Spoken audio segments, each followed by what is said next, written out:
All right, welcome to our presentation on the advantage of Jeppesen charts inside of ForeFlight. So the goal that we want to go through here is to talk about if you're not using Jeppesen charts right now and you're flying IFR, why you should consider those as part of your flying, why you should invest in those particular charts, what we think is the benefit of the design of those charts as they bring more information, more situational awareness for you, some more standardization, and then how I can take that information and bring it more quickly into ForeFlight.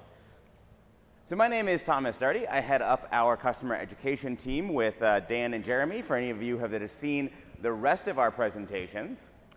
We want to go real quickly through the plans that we have available inside of ForeFlight, as if you are a current Jeppesen subscriber, you are still going to need a ForeFlight subscription. Those are separate items in there. We have 3 plans across ForeFlight, our Basic Plus, Pro Plus, and Performance Plus. They charge annually, but they break down to $10, $20, and $30 a month for those subscriptions. My recommendation for any of our Jeppesen subscribers is to be on at least the Pro Plus level there, as that's going to give you the geo-referenced charts, and that's what's going to make you be able to see your own ship while going through and flying things like SIDS and stars and approaches, and really start to tie all of the design elements of the Jeppesen charts together with the tools inside of ForeFlight to make your IFR flying even more effective. We're here through the rest of the week. This is our last presentation on Thursday, so starting tomorrow, we have another fundamentals, then a power users here in Forum 7. So we'll start the morning off with fundamentals. You can listen to Bert at noon and then come back and listen to us at 1 again. And if you're new to ForeFlight, that's going to get you all the way through to be the basics of how the application works, how do I get in and start using it. And then the power users is all about scenarios in the aircraft that I'm going to use those tools in. We do also have a course at noon over in the AOPA tent called our Pinch Hitters course. Who's here familiar with AOPA's old Pinch Hitters program? I got a couple of folks. The idea of the course was always, go up in an aircraft and maybe learn how to fly in case your pilot had some kind of medical issue and couldn't do that. So it was for non-pilots to learn some piloting things in there. And that's basically what we want to do with our Pinch Hitters course. If you are the non-pilot in the aircraft and you want to learn how to look up frequencies or airport information, generally be helpful in the aircraft, that's what that course is going to be designed to kind of help bring you up to speed with. So you can start being a little bit more engaged in the flying and not just watching Netflix in the back seat if you're going along. And then we have on Saturday some teaching and learning with ForeFlight. This is going to be our course geared towards students and CFIs and flight schools about all of the things that we can start to bring together to make flight education more effective. And we're going to round out the week here with our ForeFlight for flight sims. If you currently fly in flight sims or you're interested in bringing a lot of the training things that you can do at home with the flight simulator market into ForeFlight, that's what that presentation is going to be about. We actually shot a practice approach inside of X-Plane with our friends over at Pilot Edge being our live controllers, and it was as realistic as any other instrument lesson I've ever been on with a student before. We did it exactly like we would in the airplane. We had controllers just like we would in the airplane. As a teaching and learning environment, it was absolutely top-notch. I highly recommend taking a look at that if you want to become a more effective instrument pilot. We are running some show specials throughout the week here, so if you do want to take advantage of some of those ForeFlight features or bring Jeppesen charts into ForeFlight, we have a bunch of different options here.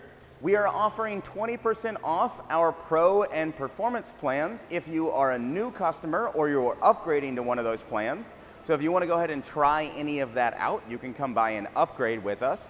If you're still got a lot of time on your remaining subscription, we'll give you a prorated credit for that remaining time and then give you the 20% off on there. So you're not going to be missing out on any of the value of your current subscription if you do choose to upgrade. If you're going to be adding in any Jeppesen charts into ForeFlight, we also are offering 20% off of those Jeppesen charts. So any of the coverage options that you choose there, and we have a number of options that bring that in, you also get 20% off of that if you're bringing that into the application. If you're on Performance Plus already and you say, I have nowhere to go, I can't upgrade any further, we're going to offer you 10% off of your renewal. We have a number of customers who see us every year to come back and get that renewal discount. So if you renew with us now, get that 10% off. We look forward to seeing you at Osh 2025, and I imagine something similar will be on the board then, and you can renew again for a better discount. And then if you are interested in bringing the Sentry Plus into your cockpit, that is our portable ADS-B receiver with a whole lot of other goodies in there, we're offering 10% off of those devices. If you want to bring Jeppesen data into your panel or charts into your panel, our friends over at the Jeppesen counter right next to us in the Boeing Pavilion also have a number of discounts available on their subscriptions. So tons of things to come by and check us out. Over in Boeing Plaza, booth 747, of course, as we're in the large Boeing building up there. ForeFlight is the entire front of the building. Real hard to miss us up there. Come by, see a demo, see some of the new iPads. One of the cool things we're doing in there is the new Vision Pros, the Apple Vision Pro demos. With our ForeFlight Voyager software, you can come and sign up for one of those demos, have those cool goggles on, and see some of the things we can do with spatial computing in the direction that we think that aviation might take in the next 10, 20 years. We want to make sure that we are on the leading edge of all of that. We are also over in the careers section over here, so if you want to come and join us in building the latest and greatest items inside of ForeFlight, we have our own careers page on there. You can also go see our friends Katie and Jen over in the Career Center and talk about what a career at ForeFlight might be like. All right, so we're going to break down our Jeppesen Advantage presentation into two main areas. We're going to talk about why Jeppesen charts? Why do I care about these particular charts? What makes them special? Why are they the airline standard that every 121 pilot is off flying around on? The airlines must have chosen them for a reason. Why is that? And we're going to contrast that with some of our national AIPs, both here in the US and globally, for why consistency and design in your procedures makes a difference as an IFR pilot, not just when you're pre-flight planning, but also when you need to make quicker decisions in a busy environment, say a diversion or some sort of emergency scenario to an unplanned airport. That consistency is going to help you read those charts correctly, get down quickly. And then we're going to talk about how we can take all of the advantages that we have of those Jeppesen procedures and bring them into ForeFlight, and why the combination of those procedures with a powerful electronic flight bag is going to give me a bunch of additional situational awareness material that I might not have had previously. So let's go ahead and hop right into it and look at some national AIPs from around the world. This is a Canadian airport chart here. Real quick, if you were getting a taxi instruction on here, can anybody find me the runway heading off of runway 15 left there on this Canadian chart? Come on, dead radio. ATC's asking you for, are you lined up on the correct runway? Where is that information? There's a lot of information on there. I don't really know where I'm going to look for that heading information. How about on this, this approach procedure as I go through?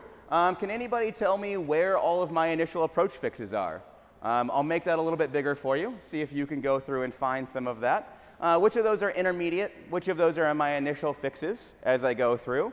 How about on my minimums down here? What am I going to be flying for each of my, see if I can get that back up there. There we go. What am I going to be flying for each of my minimums down here along the bottom? See if I can get that to disappear. These are all different layouts. As I go into a Eurocontrol airport information chart here, what runways do I have available at this airport? If I look at an arrival procedure into Ireland, I have no idea what altitudes I'm supposed to be flying through this. So we have all of these national AIPs around the world that are all different designs of another SID or star. What altitudes, what are my transitions that I can fly through into here? So one of the reasons why Jeppesen is chosen is because it gives me consistency regardless of where I fly airplanes. Who here flies exclusively into the US? Why? The airplane flies great everywhere around the world. There's a ton of great things to go see around there. If you've got an aircraft and you're a capable pilot to go fly around, you should go see some of the beautiful things we have in Canada and Mexico and around the world. But using some of these charts is going to be a significant barrier into being able to do that safely, because you're going to have to learn an entirely new AIP system. As we go into Australia here, I honestly don't know where any of the frequencies for my VORs are. As I look at my international charts here, I don't know where any of my airways are, what my altitudes are. Consistency in our charting matters. And so that's one of the reasons why you see so many professional pilots choosing to go with Jeppesen, is across the world, no matter where I choose to take my aircraft, I'm going to have access to the exact same information in the same layout that I'm used to flying here in the US that I fly every day. So no matter where I decide to let my airplane take me, I've got all of those. So consistency is one reason, but the design of those specific Jeppesen charts is another reason why they're so popular for IFR pilots. I have a whole bunch of different Jeppesen, chart designs here. On the left here, we've got an ILS approach, and we're going to look at the elements that I have inside of that design, how Jeppesen goes and thinks about the information that I, as an IFR pilot, care about for an instrument approach into an airport. We've got a SID or a STAR. How do I go in and look at these arrival or departure procedures, understand my altitudes, my speed restrictions, my terrain that I may have around there, and use that information to quickly get into the airport environment. Let's say if I needed to divert to an airport I wasn't originally planning on. And then lastly, our airport diagrams. Jeppesen has gone through and taken information that has been spread across all sorts of different chart sources. We're going to look just how many pages of information that we have combined into a single airport diagram that makes it easier for me to understand information about that field. So one of the design philosophies that we have in here is right place, right time, and then we're going to use different visual treatments for every one of the different types of information that we might look for into a procedure. So you can see on the left here that we're going to use bold print where it makes sense to highlight certain items. We're going to use shadowed boxes to highlight important frequencies versus those that may be secondary or tertiary. We're going to use boxed information, large fonts versus medium and small fonts to give different pieces of information different weighting, and allowing me to more quickly pick some of that information out. We're also going to go in and try and give you the most information possible by combining things that existed in other charts, information that existed elsewhere on the chart, into a single strip or into my minimum section here to make these things easier for me. So let's just take a look at the airport name and procedure. So Jeppesen has given this a larger font at the top here. If we compare this with our FAA, I see that I have my name of my approach and my airport down here with my, my FAA KO identifier. Meanwhile, on the Jeppesen plate, I've got a much larger indication of the name of the airport and the type of procedure that I'm flying into.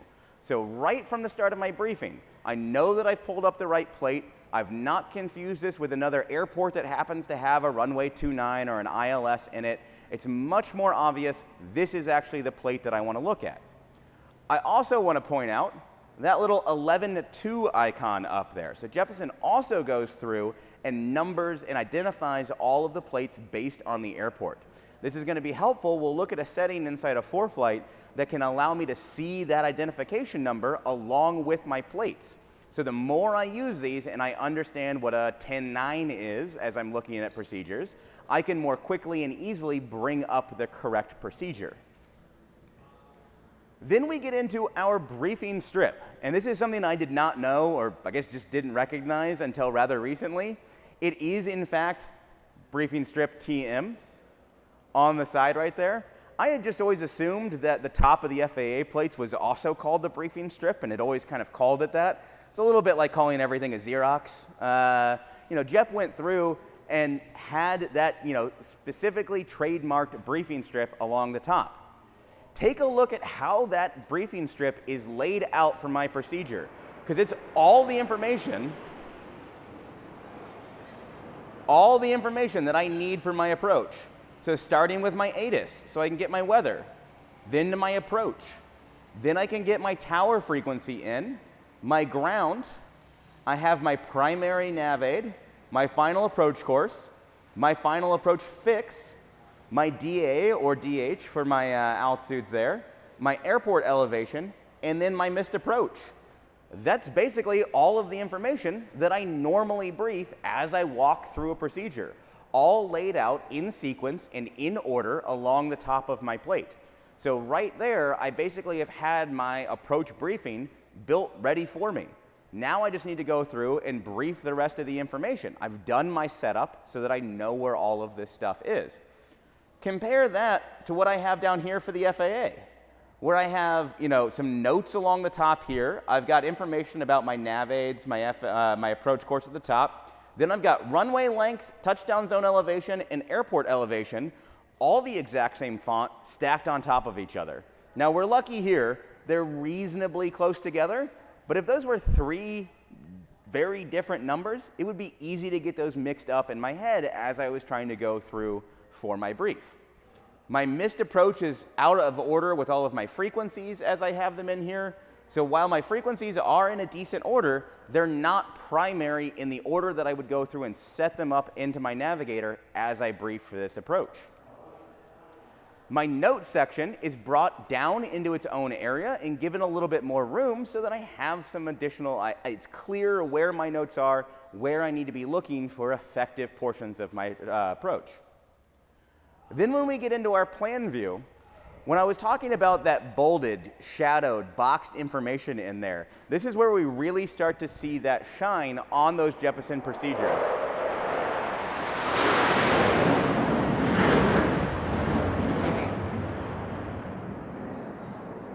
So take a look at all of my approaches over here on the FAA side over here.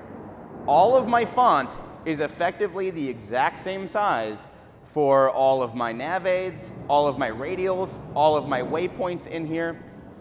Where are my waypoints on the Jeppesen procedure? It's very easy to see them. They're large, bolded font as I go through. What is the information that I need for my final approach frequency? Well, there's my nav aid in a bolded and shadowed box, making it much clearer when I compare it to, say, a secondary nav aid or even a tertiary nav aid here, where I'm using different fonts and different designs to give a hierarchy to all of that information. As I look at my towers and information down here, where's my tallest peak in all of this? Where's my tallest tower? It's down there in the corner, my 5807, but I only know that because it's a slightly larger font than the rest of the data that I have on the map there. Meanwhile, on the Jeppesen chart, I have a big old arrow pointing to it, making it much clearer where that important information of what my highest obstacle in the area is and where it's located onto my map. As I get down into my profile view, where I have my information for my non-precision versus my precision procedures becomes a lot clearer when I separate those out into two lines. So here on my FAA chart, I have a couple of additional numbers down here. They're going to fall in for my, excuse me. They're going to fall in for my localizer as I go along. But it's not immediately clear that that's what those numbers are for.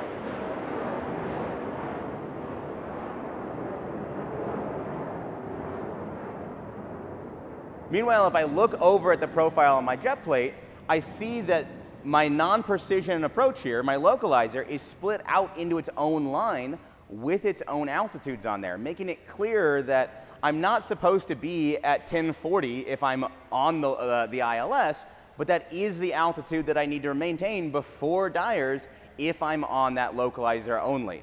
So it gives it some separation of those two types of procedures where I wouldn't have otherwise had that info. And then into my missed approach information. On the FAA plate, this is all I get. In a little box up on the corner in my profile view, I have a climb onto the localizer, maintain that course, and then direct to a waypoint. I get more information as I'm supposed to go through on my Jeppesen chart. So I know that I'm supposed to be climbing straight ahead on that course. It is my south course. It's just a little bit clearer for me to see that information as I go through. So similar approach, but just cleaner and more obvious as to where that information lives. Because if I look at FAA plate after FAA plate, the box for my missed approach is going to move wherever they can fit it onto that profile view. Well, Jeppesen's design into this box that also has all my missed approach times into it makes sure that my missed approach procedure is always in the same location as I look at my chart. And then we get into the minimums here. And this is what I think the biggest difference, particularly flying into certain airports, Oshkosh is actually one of them, comes into play. Who here has looked at an approach plate into the notes section and seen a box about that big of notes on the top of it for if you can't get the local altimeter, go to these other 8 pages and then try and find this information. And then what happens if the rail's out? What happens if the approach lighting system is entirely out? What do I do in those situations? Oh, I have to go now do a whole bunch of math that may be on another chart in my chart supplement. Meanwhile, Jeppesen has taken all of the same information that I have here for my categories and moved them vertically down. So instead of having my A, B, C, and D along the top, I now have my A, B, C, and D along the side. This gives me room and real estate to switch out to different types of information. So I can see if I have my ILS with both everything working and with my rail or approach lighting system out automatically calculated for me.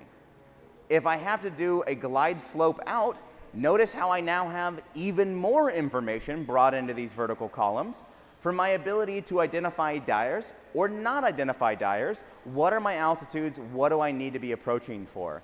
So I know personally, I do not like doing math while on an instrument flight plan getting ready for my approach, and having everything done here on my Jeppesen chart means I don't have to go in and do all of that. It's done for me as part of the minimums. So the minimum section here is very well thought out to bring information from all sorts of charts around my FAA digital chart supplement or my approaches into one chart itself. So here's all the other places that I would need to look to get the exact same information that I have on this one chart. So I've got my actual approach chart itself. Then I have my maneuvering table for different speeds and different information that I would need for my categories. I've got my in-op chart at the top of the chart supplement.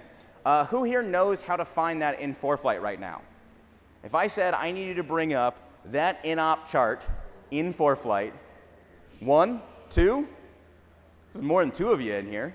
So yeah, where I bring that up, it's part of my digital chart supplements in my documents tab. If you're unfamiliar with that, I highly recommend finding and bookmarking that page, because in anger on a flight is not where you're going to want to have to remember that piece of information. And then I also have my rate of descent table brought in so that I know exactly how long it's going to take me for different speeds. Jeppesen's brought all of that into a single procedure. When I start looking at SIDS and STARS, my kind of approach areas here, I've got a different layout here, and there's one really important thing that just, if you get JEP for no other reason, the last item here is probably the most important. So I bring everything into my briefing strip at the top. It just makes it easier for me to see all of my information. I have a nice clean plan view. Again, look at the hierarchy of data that I have across my chart here. So it's much easier to see where my transition points are than where my wind waypoints are, because the text is significantly larger and bolder as I go through. Look at all of the terrain information that I've brought in versus if we were to look at the FAA, it's just a white chart. So now I've brought in terrain information. I can understand minimum safe altitudes flying in and out of a mountainous airport without having to look at a different piece of information. All of my required altitudes and speeds are changed into different colors. So as I'm looking for other pieces of information, I'm not trying to look at the correct portion of the chart. As my eyes scan through, I'm looking for red and I'm looking for blue, giving me that information. That makes it much faster as I go through the brief, is it's easier for me to process. Not only is it easier to brief, but then about halfway through, when I forget what that altitude is, because I'm gonna forget what that altitude is, it's much faster for me to scan back into the chart and verify that exact number. So that difference in color and font makes it much easier for me to understand my plan view. I also have my ODP notes brought directly into my plate here. So instead of needing to go and look at my takeoff alternates, instead of needing to go through and reference any other charts or climb procedures, I have all of that brought directly into my SID or my star, letting me know what my runway takeoffs need to be, let me know what my climb performance needs to be to hit those required altitudes. I also have my textual description brought down in here, so I have that as additional reference, and I like the top altitude as one of the items I have in. So if I'm going through and briefing this, I may not fly 15,000 in my Cessna, but if I'm in turboprop, that's going to give me some exact information as to what the top of my procedure is going to look like. Where am I going to be in flight as I complete this SID or star? Something I don't have highlighted on here, and this I think is the most important part when we look at these Jeppesen SIDs or stars. You will not see the words "not to scale" along the bottom of the chart. Through many of the FAA charts, you're going to see a note, usually somewhere very small, hidden down in the bottom corner, as small as they can make it in there, that's going to let you know that the chart is not drawn to scale. This makes sense. They're still trying to print out the chart on the same piece of paper size that they've always had. And if I'm looking at, say, domestic US procedures, that last waypoint may be hundreds of miles away from my main airports. And therefore, just to get everything in there, they had to shrink down some of the scale. Jeppesen, with a digital-first mentality, has gone through and knowing that you can zoom in on that SID or star as you look at it, has redrawn their procedures to be to scale. What that means in ForeFlight is that I can go ahead and put this onto the map. I can have my own ship icon fly through this procedure as I'm going in and out of airports that I may be less familiar with. The amount of situational awareness that I can put together by knowing exactly where I am on each of these legs makes hitting those altitudes and hitting those speed restrictions a lot simpler, and something that I'm more likely to do and not get any questions from ATC on when I'm not on the correct altitude. So this is that same procedure from the FAA. I don't have any color. Everything's not to scale. See if we can find, there's our tiny not to scale note down in the corner over there. I don't have any of that same information. I have some of my takeoff information brought up in here, but I don't have my climb performance as I go through. I did make it rotated, make it a little harder to see there. I do have some frequency info in here that is nice and helpful, but there's a lot of additional frequencies that I may not be using on a departure. I've already looked at my airport diagram. I've already gotten to that portion of the runway. I'm probably not concerned about ATIS or clearance delivery anymore. All I really need to know is who am I going to be talking to as I depart off of this field. So by reducing some of that unnecessary information, much easier to find what I'm actually looking for.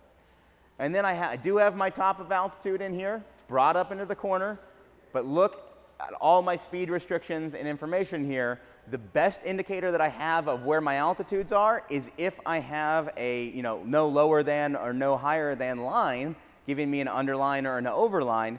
Those are really the only things that make it obvious what those altitudes are. Into an airport diagram here, there's a ton of information that Jet brings to these procedures so that I have an easy way to get to and from my runway. I know the conditions of my runway, my layout, and one very important piece of information that I want to highlight in here. On my FAA diagram, I have those two orange circles. What are those orange circles in there? They're hotspots. The FAA has identified these areas on this airport as important information that I need to know more about. But where on this chart am I going to see information about what those hotspots mean? I have, be alert on all crossings. That's a good piece of note. But but I don't exactly know why these two boxes were actually brought in as hotspots. Meanwhile, on my Jeppesen procedure, there we go. Hotspot 1, hotspot 2. Exactly why they were highlighted by the FAA and why it's important that I have that information ready to go.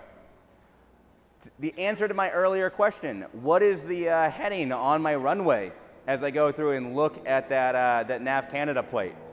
Notice right on the bottom of each of my runway numbers, that's my runway heading in there. So it's brought in to a highlighted box by having the oval around it, and my heading is always located at the bottom there. Not somewhere else along my runway that I may have to hunt for. I know exactly what to look for when I'm looking for that information. I also have my reels or rails highlighted in here, so I understand exactly what my approach lighting is going to look like. I have information about my runway lengths, my windsock. All of that information is going to be on my FAA plate. It's just that it's using a different hierarchy of information to make this clearer for me. It's also going to bring in, at larger airports, more information about things like my takeoff minimums, my hotspots, my AFDs, my alternate minimums, all into a single plate as I go through. So if we go back and look at our Austin, Texas, San Marcos here, notice that I've got all of my additional runway information. There's all my lights. I've got all of my glide slope and usable length minimums all brought onto the same chart. Down at the bottom here, there's all of my takeoff procedures and my mins that are associated with this airport. And there are my filing mins, if non-standard, all brought onto one diagram. So where I may have to go in and look at an additional chart for my alternate or my takeoff mins in there, Jeppesen's brought that into my airport diagram. So if I have a particularly busy airport, here we're looking at FEX in here, Fort Lauderdale, bigger airport. I do sometimes need to bring that onto a second page, but instead of 5 pages, I've brought that down to 2. So condensing that information, putting it at my fingertips, making it easier for me to find.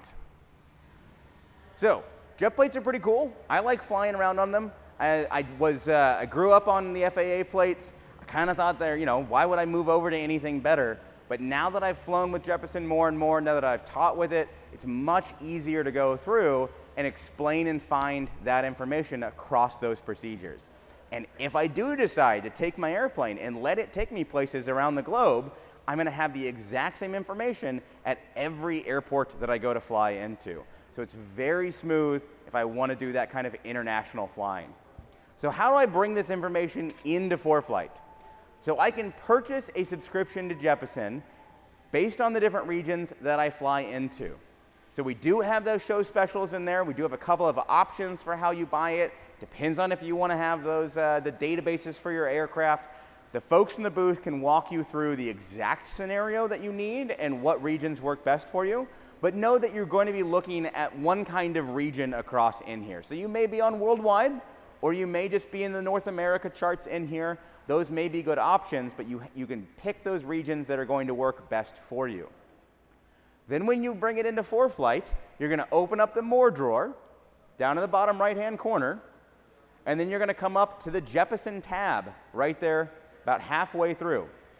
When I open that up, it's going to ask me to log in with my new Jeppesen information. So I've given it an email and a password that I'll set up with our folks over in the booth there, have all of that ready to go, and it's going to ask me to link a coverage. So I happen to have a coverage installed already on this device. Otherwise, I would see a big green button that looks just like that Manage Jeppesen downloads there, right there in the middle. The reason we need you to link your subscription to it, when you buy that Jeppesen subscription, you're going to get several seats for it, particularly if you've bought for your aircraft or you've bought for your panel. You may have a number of seats that have been allocated as part of that subscription, and you need to assign one of those to ForeFlight, to that specific device. So while the ForeFlight account will automatically kind of link across that, those accounts are still a little bit separate, even though we're all one happy family over at Boeing. But we do need to go through and assign a specific seat to that device. So that's one step that I need to take. Once I have all of that in, I have 2 additional options in here. At the very bottom, I have a couple of Jeppesen settings once I have that installed. So I have the ability to display my VFR theme. This is Jeppesen's data-driven map on my Maps tab in a VFR theme. It's very similar to the ForeFlight aeronautical map in here. Play around with it, see if you like it. I happen to prefer the ForeFlight aeronautical map. The best part is it uses the exact same data. So the same data, it's just a different rendering style of highlighting different information as we go through. I then have the ability to show those chart index numbers. That was that little circle at the top up there that I mentioned. This can make it a little bit easier as you get more comfortable with the plates to understand what my parking stands versus my airport diagram versus my low-vis taxi is for an airport. It can be useful if you're trying to compare charts with other pilots. That's where I find the most useful for it, is instead of saying, hey, do you have the airport diagram up at an airport that may have 2 or 3 different types of airport diagrams, I can say, hey, do you have the 10.9 up? And then they know exactly what chart I'm talking about with it. And then I have the last option in there, prioritize Jeppesen plates. I really want to go through and turn this on, and we'll see in just a minute why I want to have that as my default, so that Jeppesen plates are what I look at whenever I bring up new procedures. In the middle there, I have a button that says Manage All Jeppesen Downloads, and tapping on that takes me into my Downloads view.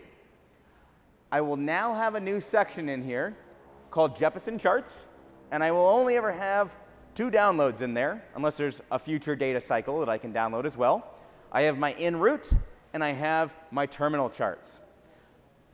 Unlike my normal government AIP downloads in ForeFlight, where I go into my region settings and my data settings and I configure what states or areas I want downloaded, what I have downloaded for my Jeppesen charts is managed by what my subscription is.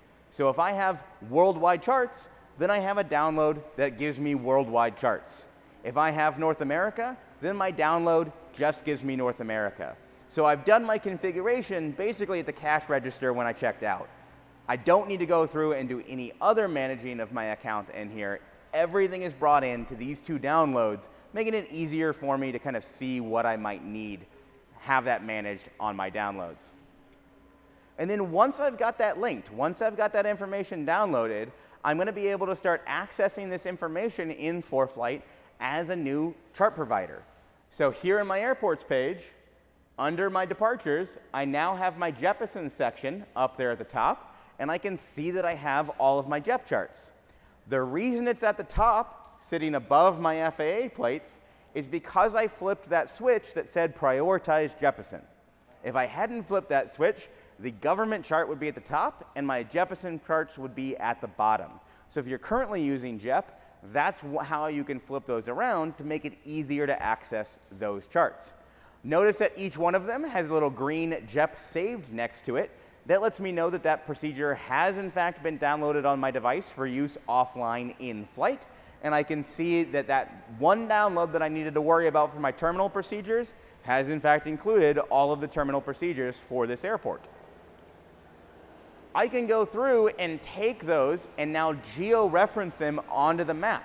Because all of those SIDs and stars, all of my approaches are going to be drawn to scale, look what I have here. I have my same Beaver 1 departure with my exact flight path brought in. This is geo-referenced onto the map, so I know exactly where my route's going to be taking me afterwards. I can put my overlays on top of this for traffic and radar and satellite view, so I can see other aircraft that are flying along the SID or the star. This is one of the ones on stars or approaches that if you're an instructor, make you look like the absolute best instructor in the world. Because you'll watch a line of airplanes going along the route, and then somewhere kind of randomly, they all start taking a right turn, all at the same spot in there. And that's because ATC is going to just vector you on some kind of corner cut onto wherever you're actually going. Take a note of where that is, and then you can really impress your student by saying, hey, they're going to give us a right turn in 5, 4, 3, 2. There we go, right turn. Because they've gone through it and you've watched all the other traffic fly this procedure as you're going through and looking at it. So it can really bring additional situational awareness, keeps you ahead of the aircraft knowing when you're going to be doing things. And I also can bring some of this data into ForeFlight with my augmented procedures. So this is one of the items I don't necessarily need a Jeppesen subscription for. I just need to be on our Performance Plus plans. But notice that I have a couple of different boxes on my approach. The magenta box there is my calculated minimums. Using the same data that Jeppesen uses down here in my minimum section, ForeFlight is able to calculate your aircraft category, the field condition, and the approach condition to give you what your calculated minimums are going to be in that magenta box. So the combination of ForeFlight's access to that data from Jeppesen and this better layout and procedure on the design makes it much easier for me to go into an approach that I've never been to, at an airport I've never been to, and know exactly where all of the information is going to be as I fly the approach. So there's a ton of other information to learn here and how to use ForeFlight as we go along. Take advantage of all of these resources in here. We've got our pilot's guide built into the application. We've got our videos, /videos section there, our blog and our newsletters. The video section in there, we actually just had a new update to this. So you may have noticed a new tab inside of ForeFlight called the Discover tab. It's going to be over probably in your More drawer as you look at your tabs there. This is our new way of bringing less official information that is not government provided, not Jeppesen provided, into ForeFlight. So there's a bunch of things in there. The first option is going to be events from vendors like AOPA or EAA. So I can tap on that Discover button and look at my events and see all sorts of local fly-ins, get out, experience more things like Oshkosh the rest of the year. There's also a new education section in there, and that's where we've gone through and linked out to all of our educational videos on how to use ForeFlight. So right there built into the application is a directory of all of the ways that I can learn more about how to use the things inside of ForeFlight. So take a look at that Discover tab. Here it is in action, giving me information on different sections that maybe that's post-flight, pre-flight, in-flight tools. All of those videos are directly linked in here, ready to go. So as long as I have an internet connection, I can keep learning more about ForeFlight.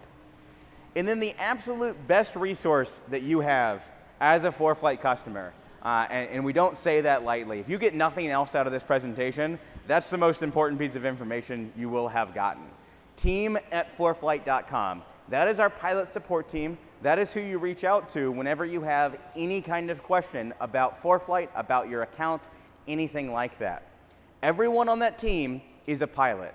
We've got maybe a dozen flight instructors, maybe another dozen at least instrument-rated pilots on that team. Why that's important is that they've been in the aircraft doing the same things that you're trying to do. They know the situation.